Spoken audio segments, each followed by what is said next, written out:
ამერიკელი სენატორი, რესპუბლიკელი სენატორი ლინდსი გრემი შეხვდა ირანის დევნილობაში მყოფ ტახტის მემკვიდრე პრინც რეზა ფეხლევს და უთხრა შემდეგი სიტყვები.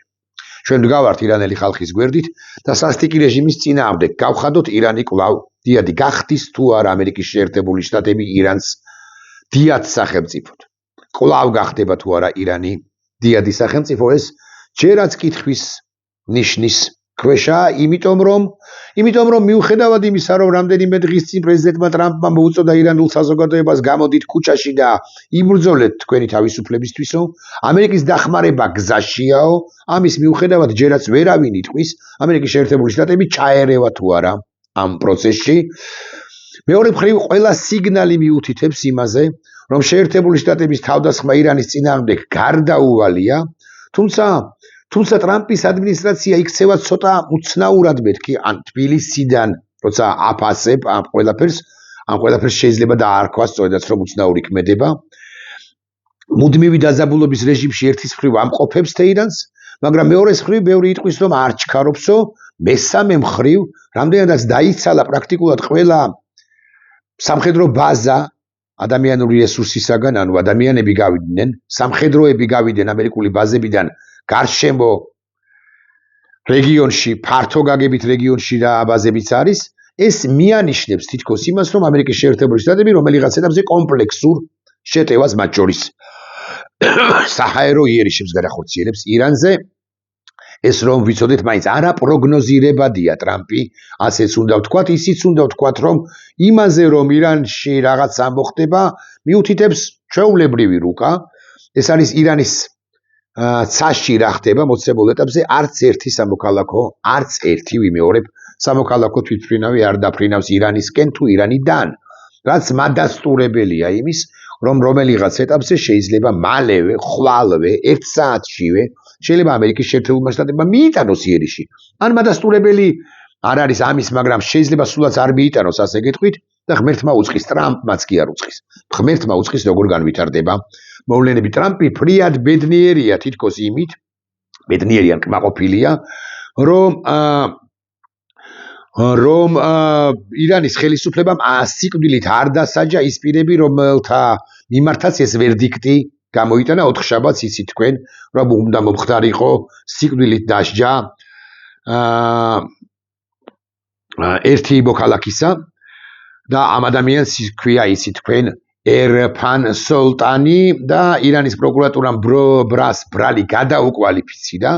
მას ახლა ქვეყნის შიდა უსაფრთხოების წინააღმდეგ შეკრებას, შეთქმულებაში მონაწილეობასა და რეჟიმის წინააღმდეგ პროპაგანდისტურ საქმიანობას ედავებიან. აღნიშნული ბრალდება პატიმრობას ითვალისწინებს და არა სიკვდილით დასჯას და აქედან გამომდინარე ფრიად კმაყოფილმა ტრამპმა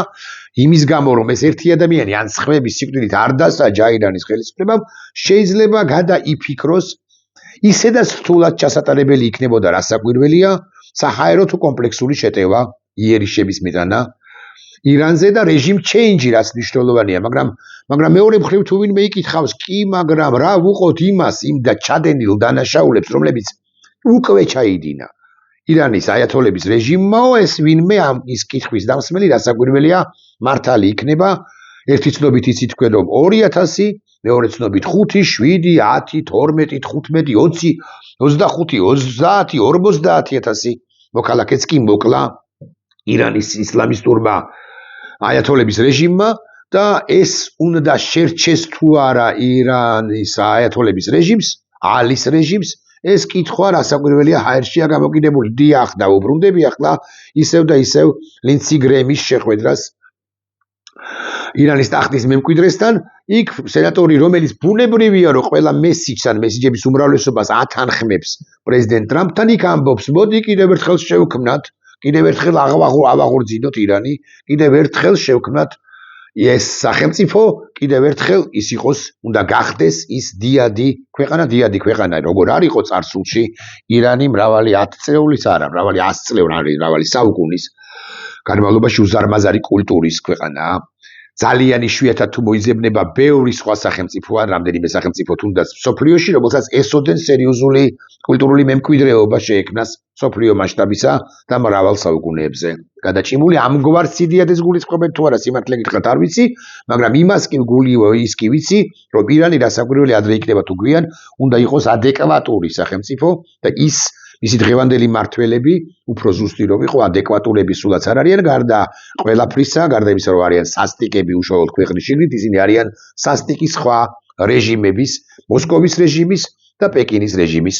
პარტნიორები, მაგრამ ისმის კითხვა კიდევ ერთხელ რთული ჩასატარებელია სპეცოპერაცია კი არა სამხედრო ოპერაცია ირანის წინააღმდეგ არავინ გამათობს, მაგრამ ისმის კითხვა მიუხედავად იმისა რომ სრული ჩასატარებელია გარისკავს თუ არა, ან წავა თუ არა ამ ნაბიჯზე, სწორედაც რომ პრეზიდენტი ტრამპი, რომელიც იქანდებოდა და ამბობდა რომ დაასრულებს ირანის აიათოლების რეჟიმს, იმიტომ რომ ის არის სასტიკი. სხვა შორის ტრამპმა რამდენიმე ხნის წინ კი არა გუშინ იყო თუ გუშინ წინ ისიც თქვა რომ მეო სხვა ცნობაც მომაწოდესო, მითხრესო რომ ჯერ დემონსტრანტებმა გახსნეს ცეცხლიო და ამის შედეგად უპასუხა ირანის აიათოლების რეჟიმმა დემონსტრანტებსო, ესო ესეთი მინიშნებაა თითქოს ესო არსებითად ცვლის ვითარებასო დემონსტრანტები მინიშნება ამგვარ დემონსტრანტები მშვიდობიანი პროტესტანტები პროტესტის მონაწილეები სულაც არ ყოფილან. ეს დაახლოებით ჰგავს ტრამპის ბევრ სხვა განცხადებას უკრაინასთან მიმართებაში, როდესაც ერთი დღეს ერთ ორშაბათს პრეზიდენტი ტრამპი აქებდა და ადიდებდა პრეზიდენტ ზელენსკის და პირობითად სამშაბათს ან ოთხშაბათს ორ-სამ დღეში პრეზიდენტ ზელენსკის აკრიტიკებდა. ახლა რა მოსატანია, მაგრამ მაინც პრეზიდენტმა ტრამპმა ისიც კი თქვა გუშინ იყო ამ ფრიად ერთმანეთი, აი თითქოს ორი ან სამი ტრამპი არსებობს, ხო, ერთმანეთს რომ ეწინააღმდეგება ისეთი ტრამპი, რამდენიმე ტრამპი არსებობს. ზელენსკიზე თქვა რომ ახლა ზელენსკის მე ვწუნდებიო რომ ზელენსკის არ სურს მშვიდობაო და ეს მაშინ როდესაც ზელენსკის აქებდა პირობითად ამ ერთი კვირის წინ და თუ ვინმე საკრიტიკებდა იყო პრეზიდენტი პუტინი, რომელსაც რასაკვირველია თავად და მხოლოდ პუტინს არ სურს მშვიდობა უკრაინაში, იმიტომ რომ აღარ დაუბრუნდები ხმა საკითხს აბსუყეთ, მაგრამ უნდა მთელი უკრაინა და არა მისი ერთი ნაწილი და ერთ ნაწილსაც კი ვერ იღებს, უნდა რომ ხონჩით მიართვას, აჩუქოს უკრაინამ და მე ამის შემდეგ გაეხსნას შესაძლებლობები, მიეცეს შესაძლებლობები სხვა მიმართულებებითაც განახორციელოს იერიშები ხარკოვის, დნეპროპეტროვსკის, ზაპოროჟიეს, ოდესის, ვინიცის, ლვოვის, სუმის, კიევის და სხვა ქალაქების მიმართულებით. ახლა ამ ახალგაზრდა კაცის ერფან სოლტანის დროებით მაგადარჩენა მეთქი თქვენის დებართვით ასე ვიტყვი, განაპირობა ის რომ ტრამპმა თითქოს შეცვალა რიტორიკა ნამდვილად და თითქოს შეცვალა პოლიტიკას, მაგრამ ამის დაბეჯითებით თქმაც არ შეიძლება. არავინ არაფერი იცის, ტრამპმაც არაფერი იცის მეთქი, დააკვირდება ის მოვლენებს და შესაბამისად დააკვირდება რა მიიღებს ან ვერ მიიღებს, ან არ მიიღებს გადაწყვეტილებას ირანის ხელისუფლების აიათოლების რეჟიმის მიმართ საჰაერო კომპლექსური, არა მხოლოდ საჰაერო, არამედ კიბერშეტევების საჰაერო იერიშების, სხვა გვარი იერიშების მიტანის თაობაზე. ირანის საგარეო საქმეთა მინისტრი ამასობაში საუბრობს ცოტა თავხედურად მეთქვი, ვიტყვი ასე ამერიკის შეერთებულ შტატებში, ის ამბობს რომ ირანს აქვს ყველა უფლება აწარმოოს ბირთვული გამდიდრება და ეს მხოლოდ მის მშვიდობიანი მიზნებისთვის ხდება. მიმართავ დონალდ ტრამპს ამბობს ირანის საგარეო მინისტრი, არ დაუშვათ იგივე შეცდომა, ესე იგი შეცდომა უთვლიან ტრამპს რამდენიმე თვის წინ ირანის ბირთვული პროგრამის განადგურებას, ან განადგურების ცდილობას, იცით თქვენ რომ ფორდოს ბირთვული პროგრამა გაანადგურა ამერიკის შეერთებულმა შტატებმა ააფრინა რა ის საოცარი ჩიტი ბიორის პირითი და ეს საგარეო საქმეთა მინისტრი გათავხედებული მეთქი, ეს ასე ვიტყვი, მიმართავს ტრამპს და ეუბნება რომ არ დაუშვათ იგივე შეცდომა, რაც ივნისში დაუშვით, ივნისში თქვენ მარცხი განიცადეთ. ტრამპი ასე არ ფიქრობს და არც არის ასე. ამერიკის შეერთებული შტატები ცხადი არ დამარცხებულა მას შემდეგ, რაც ესეთი აქტიური კამპანია დაიწყო ირანის წინააღმდეგ, გასული წლის ივნისი იგულისხმება. საგარეო საქმეთა მინისტრი არახში იმასაც ამბობს, რომ დღეს ან ხვალ ძალიან მნიშვნელოვანია ეს. ჩამოხრჩობები არ იქნება, თუმცა დასძენს რომ ვერ დაადასტურებს რა შეიძლება მოხდეს პარასკევს, ანუ დღეს რა მოხდება. მაღალი ალბათობით ისინი ვერ გარისკავენ ჩამოხრჩობებს, იმიტომ რომ არ უნდათ რომ გააღიზიანონ სწორედაც რომ ბჭყალებში ივნისში დამარცხებული ტრამპი, თუმცა თუმცა ესეც ერთგვარად ცინიკური განცხადებაა. აბა რა არის? ირანის სარდლობა ამასობაში აცხადებს, რომ მიღებული აქვს ბრძანება დაუყოვნებლივ გახსნას ცეცხლი ნებისმიერი საფრენი აპარატის მიმართულებით და ქვეყნის საჰაერო სივრცეში წინასწარ იდენტიფიცირების გარეშე ვინც გამოჩნდება, რომელიმე ფრინავი საშუალება, ისინი ეს ყველა ფრინავის საშუალება ჩამოაგდოს. ეყოფა თუ არა ირანს ამის რესურსი, მე გეტყვით რომ არ ეყოფა ამის რესურსი რომ ჰქონოდა, ის უპირველესად დაიცავდა საკუთარ ბირთვულ პროგრამას, რომელიც გაანადგურა გასული წლის ივნისში ისრაელმა ცალკე, ამერიკამ ცალკე და ორივემ კი ერთად. სხვა კუთხით გავამახვილებთ თქვენის ნებართვით ყურადღებას და ვიტყვი ასე. რამდენადაც პრეზიდენტმა ტრამპმა ასე ასწია თამასა, ახლა თითქოს უკან დახევა არ უნდა გამოდიოდეს. დიახ, მან არ უნდა გამოვიდეს, არ უნდა მოხდეს. მან ახლო აღმოსავლეთის ცალკეული სახელმწიფოების იმ ლიდერებს, რომლებმაც მას მოუწოდეს ირანზე თავდასხმისგან თავშეკავებისაკენ, ეს ლიდერები, ეს სახელმწიფოები უკუაგდო ამ სახელმწიფოებს არც დაელაპარაკა ამ სახელმწიფოების ლიდერებს შეუთვალა ასე რომ არ აინტერესებს სხვათა აზრი, იმიტომ რომ ირანში ეს სასტიკი ამბები ხდება, ეს საშინელებები ხდება და სწორეც იყო რასაკვირველია. ამერიკის შეერთებულ შტატებს დასაკვირველია ძალიან გაუჭირდება და არც უნდა შევიდეს იმ ჭაობში, რასაც სახმელეთო ოპერაციის წარმოება ჰქვია. რასაკვირველია შეერთებული შტატების შესანიშნავად ხვდება, რომ ირანში ვენესუელისაგან განსხვავებით პრაქტიკულად ვერ ნახავს სახელისუფლო იმ ჯგუფებს, რომლებსაც დაეყრდნობა იქ მადურო მოიტაცეს და გადაიყვანეს შეერთებულ შტატებში, აქ აიათოლას ვერ მოიტაცებენ, თუ რამეს უზავენ აიათოლას, ეს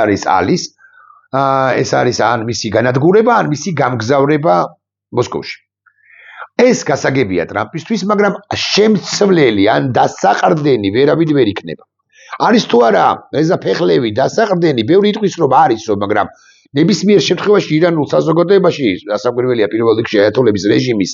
მეცადინეობით ისეთი სერიოზული დაპირისპირებაა, რომ ფეხლევი იქნება თუ სხვა ნებისმიერი, ალბათ ვერ მოერევა, ან ძნელად თუ მოერევა ამ შიდა დაპირისპირებებს, ანუ სამოქალაქო ომის აღკვეთა კი შესაძლებელია ჩემს მიერ უკვე ხსენებული პირდაპირ სამხედრო სახმელეთო ინტერვენციით. რისი გაკეთებაც ტრამპს არ უნდა და მართალიც არის, რომ არ უნდა, რამდენადაც ეს იქნებოდა მორიგი ჭაობი.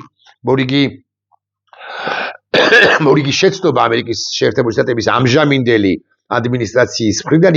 იმგვარი შეცდომის გამეორება, როგორი შეცდომა ჩაიდინას წინა ადმინისტრაციებმა, მორმა, როდეს ავღანეთსა და ერაყში ჩაატარეს ამგვარი ოპერაციები და ჩარჩნენ იმ ჭაობში, მეთქი ასე ვიტყვი და მე როგორ გამოვიდა ბაიდენი ავღანეთიდან, ისიც გეხსოვებათ, სამარცხვინო იყო, რამაც ხელფეხი გაუხსნა უკვე რუსეთსაც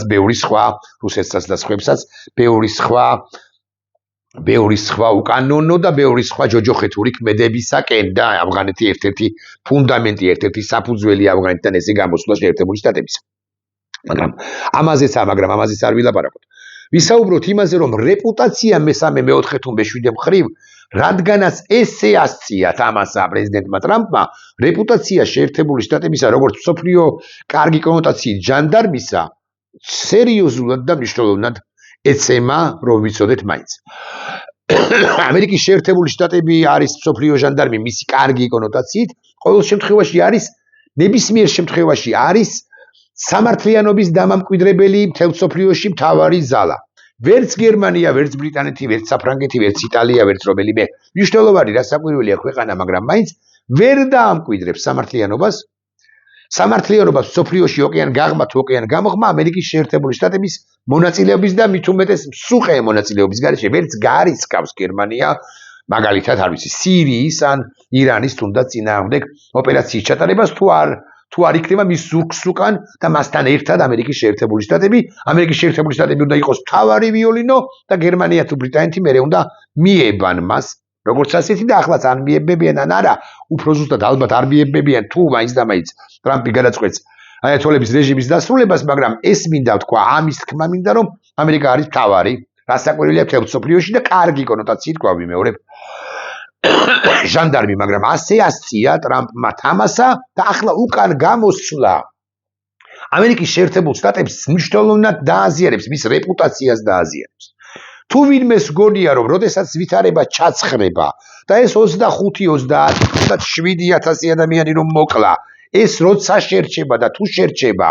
ირანის ხელისუფლებას ამის შემდგომ ვითარების ჩაცხრობის შემდგომ პირობითად 1 წელიწადში 2 წელიწადში არ განაგრძობს იმ რეპრესიულ პოლიტიკას აიათოლების რეჟიმი რომელსაც აწარმოებდა ის ამ 10 წლეულების განმავლობაში ეს ვინმე რასაკვირველია ცდება. Პირიქით, გათამამებული იმით, რომ შეერთებულმა შტატებმა არ დაიწყო საბრძოლო ოპერაციები აიათოლების დასამარცხებლად და დასამხობად, ამის შემდეგ გათამამებულები გარკვეული პერიოდის შემდეგ ისინი ესე ფეხ გახვევიან უკლებლი ყველა დემონსტრანტს მეთქი ასე გეტყვით, მიაკითხავენ სახლებში ბევრ მათგანს უჩუმრად ან ბევრ მათგანს შესაძლოა პირიქით რომ თვალსაჩინოებისათვის გამოიყვანენ და არ მინდა თქვა რომ ქუჩაში დახრეტენ მეთქი, მაგრამ მათ წინააღმდეგ რეპრესიებს გააგრძელებენ და კვლავ მიიღებენ ამჯერად უკვე ამერიკის შეერთებული შტატების შეშფოთებას, არა ევროპისა კვლავ მიმეორებ, შეერთებული შტატებისა სწორედაც რომელიც პირდებოდა ირანელ ხალხს რომ ჩავერევის შესაქმეებშიო, მაგრამ თურმე აღმოჩნდა რომ არ ჩაერია, თუ არ ჩაერია, ამასაც ხაზგასმით ვამბობ, იმიტომ რომ ჩვენ საბოლოო ჯამში არ ვიცი ტრამპი რაც იზამს ხვალ იქნება თუ ზეგ, ჩემი მოსაზრებით თუ რამის გამკეთებელია ტრამპი, მან უნდა გააკეთოს ეს ყველაფერი დავოსის მსოფლიო ეკონომიკურ ფორუმამდე, ანუ 19 იანვრამდე დღეს ჩვენ არ მინდა შემეშალოს და გვაქვს 15 რიცხვი. ამერიკის შეერთებული შტატების რეპუტაცია მნიშვნელოვნად დაზიანდება იმ შემთხვევაში, დაზარალდება იმ შემთხვევაში თუ ტრამპი არ მიიღებს აიათოლების რეჟიმის დასრულების გადაწყვეტებას, რაც რთულია მეთქი ამას ამ თავითვე ვამბობ, მაგრამ თამასა სწორედ ტრამპმა აწია მოლოდინი იმის თაობაზე რომ აიათოლების რეჟიმის დაასრულებდა თავად სწორედ მან შექმნა. ახლა კიდევ ერთი კითხვა და კიდევ ერთი საკითხი და სუხეთ ვილაპარაკებთ ქვეყნის ნებართვით ამ თემაზე 2 წუთი მაინც ან 3 წუთი. აიათოლების რეჟიმს თუ ეს ყველაფერი შერჩა, ჯერ ერთი ხომ თავად გათამამდება სამომავლოდ და გააგრძელებს რეპრესიებს და ახალ ლეველზე, ახალ სიმაღლეზე აიყვანს ამ რეპრესიებს უკვე სამომავლოდ 2 წელიწადში, 1 წელიწადში, როცა დაწდება თითქოს და ირანელი ხალხი შეიყუჟება სამზარეულოებში, მსგავსად მაგალითად ბელარუსი ხალხის არავითარ შემთხვევაში არ ვადარებ, ბელარუსები საგან განსხვავებით ირანელები ძალიან თავგანწირულები არიან და არ უჩანს რომ ისინი სამზარეულოებში შეიყუჟებიან და თავს არ გასწირავენ, აქამდე გამოდიოდნენ, აქამდე გამოვიდნენ, ამხედამსხვერპლია და მაინც ქუჩაში არიან, მაგრამ ძალა აღმარცხნავს ხანდახანზე ხშირად და თუ არა გაქვს იარაღი ამგვარი რეჟიმების წინააღმდეგ, იარაღი მოწოდებული პარტნიორების მხრიდან ან იარაღი არსებული ქვეყანაში ამგვარ ბრუტალურ რეჟიმებს უბრალოდ ვერ აბაწყებთ. მაგრამ ოკეი, მოდი ეს სამ სცენარით განვიხილოთ. თუ ირანელი ხალხი შეიყუჟა სამზარეულოებში ის ვერ გამოვა. გაუბედავ და ვიტყვი 10 წლეულები დასჭირდება იმას, რომ გამოვიდეს ქუჩაში და დაამხოს აიათოლების რეჟიმი, ისი მემკვიდრეების რეჟიმი, ვიტყვი ასე, უკვე თქვა 10, 15, 20 წლის შემდეგ, იმიტომ რომ ძალიან სერიოზული იქნება ფრუსტრაცია, აპათია, გულაყრა, გულაცრუება და ასე შემდეგ. მაგრამ ეს ხომ მნიშვნელოვანია, მაგრამ ესეც არ არის მნიშვნელოვანი. ეს ყველაფერი მისცემს სხვა არადემოკრატიულ სივრცეებში სხვა რეჟიმებს ერთგვარ უფლებას ბჭყალებში, შესაძლებლობა უფლებას, რომ იმოქმედონ ზუსტად ისე, როგორც მოქმედებდა, ან მეტნაკლებად ისე, როგორც მოქმედებდა აიათოლების რეჟიმი, თუ მათ შერჩებათ, ეხლა ეს ყველაფერი ამ 30,000 თუ 22,000 კაცის მკვლელობა თუ შერჩებათ, იმოქმედონ ისე, როგორც იმოქმედა მძლავრმა, რასაკვირველია, შინძლიერმა ირანის ხელისუფლებამ, გარეთ კი მხდალმა, რასაკვირველია, მაგრამ ამაზე არ ვილაპარაკებთ, ხვდალია თუ არა ეს ის რეჟიმი აიათოლებისა, ეს ჯერჯერობით არ ვიცი თუ ივნისში ფორდოს ატომური ობიექტის დაბომბვას არ მივიღებთ ხედველობაში, ირანი ყინჩად გამოიყურება, მათ შორის საგარეო პოლიტიკაში, ყოველ შემთხვევაში ახევინებს უკან, ასე გამოდის, რომ ახევინებს უკან შეერთებულ შტატებს. ეს მისცემს პატარ-პატარა რეჟიმებს ფართო გაგებით რეგიონში, ან მთელი მსოფლიოს მასშტაბით, მათ შორის ჩვენს რეგიონშიც და ივანიშვილს გულისხმობ ცხადია, სერიოზულ და უფრო სერიოზულ რეპრესიებზე წასვლის უფლებას ბჭყალებში, შესაძლებლობას ბჭყალების გარეშე. თუ ირანში ვერ ჩაერია შეერთებული შტატები და არ ჩაერია, მაშინ მე ირანის აიათოლების რეჟიმზე 1000 ჯერ ნაკლებ დანაშაულს ჩავიდნენ ქართველი ხალხის წინაშე და ამერიკის შეერთებული შტატები ვერ ჩაერევა ვერც ჩემს საშინაო საქმეებში, აქაც რამის შეეშინდებაო, იტყვის ბიძი და ივანიშვილი შეეშინდება, ალბათ თლად ზუსტი სიტყვა არ არის, ცხადია აიათოლების ბჭყალებში უფრო ეშინია, უფრო უფრთხის აიათოლებს, იმიტომ რომ იქ ბევრი ფაქტორი არსებობს, სხვა თუ არაფერი ირანი მართლა რეგიონის მასშტაბით კვლავ ძლიერი სახელმწიფოა რეგიონის მასშტაბით და მას მართლა შეუძლია ამერიკის შეერთებული შტატების სამხედრო ობიექტების ნაწილის თუნდაც სუსტად, მაგრამ დაბომბვა, ივანიშვილს რა შეუძლია ცხადია, შესანიშნავად ხვდებით, რომ ის არაფრის მაქნისი უუნაროა, მაგრამ მეორე მხრივ არ დახვრეტს არავის, არ ჩამოახჩობს არავის, მაგრამ თავის ტიტუშკებს რატომაც არა გამოყრის თაწმინდასა თუ სოლოლაკში, საბურთალოსა თუ ვაკეში და ისინი რასაც აკეთებდნენ აქამდე, იმას გააკეთებენ გაასმაგებულად და შერჩებათ ხახვივით, როგორც ასეთი, როგორც შერჩენიათ. აქამდე საქართველოს ისედაც 51 ხარისხოვანია შეერთებული შტატებისთვის და თუ ბიძი და ივანიშვილი უფრო მკაცრი იქნება, კარგი, 22 ხარისხოვანი იქნება, მაგრამ არ იქნება პირველ ხარისხოვანი ქვეყანა.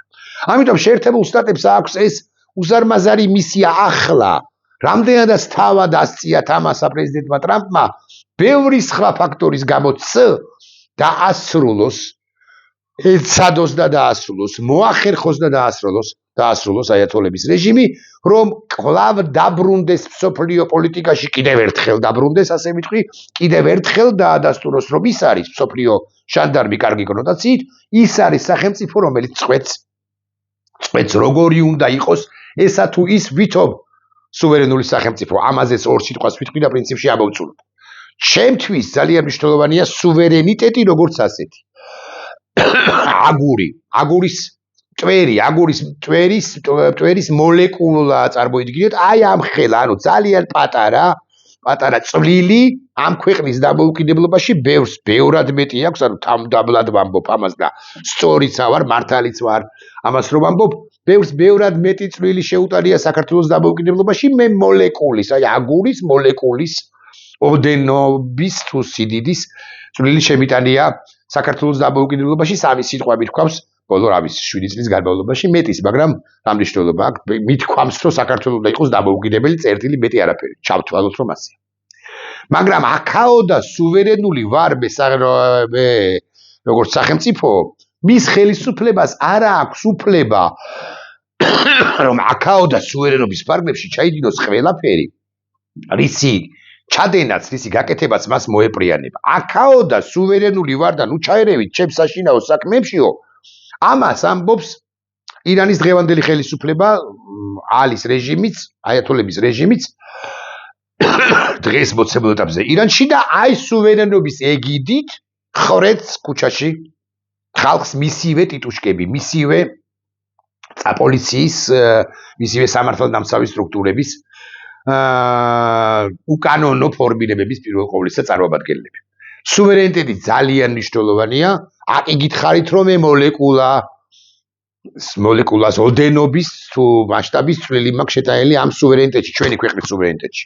მაგრამ სუვერენიტეტის ეგიდით უკანონობების და მათ შორის კაცობრიობის წინაშე დანაშაულის ჩადენა, ქიმიური იარაღი გამახსენდა ახლა,